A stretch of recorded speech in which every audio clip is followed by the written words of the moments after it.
আরে আমরা খুবই ওপেন মাইন্ডেড পেরেন্টস, আমরা তো মেয়েকে বলেই দিয়েছি তোর যদি কোনো ছেলেকে পছন্দ হয় বাড়িতে ডাকবি, বাবা আর আমি বসে কথা বলবো। আরে বিয়েটা তো আমরাই দেবো নাকি? মা, হ্যাঁ আমার না একজনকে পছন্দ হয়েছে। বয়স কত?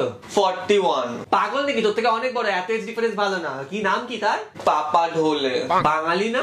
না বাঙালি না। হ্যাঁ হ্যাঁ, দেখতে ভালো। আমি চালিয়ে নেব। তুমি চালিয়ে নিলেই তো হবে না, না পাড়াটা তোমার বাবার আর আমার একটু মান সম্মান আছে। হাইট কত তার? হাইট তো তো তোর কি দেখে পছন্দ হলো? করে কি ইঞ্জিনিয়ার? না। ইঞ্জিনিয়ারও নয়, ডাক্তার? না ডাক্তার না। ওই দেখো, ইঞ্জিনিয়ারও নয় ডাক্তারও নয়। আমার তরফ থেকে না। তোর বাবাকে জিজ্ঞেস কর, তোর বাবাও নাই বলবে। গভর্নমেন্ট জব করে। হ্যাঁ কি বললি? হ্যাঁ গভর্নমেন্ট জব? এই সেন্ট্রাল? হ্যাঁ সেন্ট্রাল। কি বলছিস কি? এই শুনছো, চলো একটু সোনার দোকানে যেতে হবে, জামাইয়ের আংটি আর সোনার চেনটা করতে দিয়ে আসি।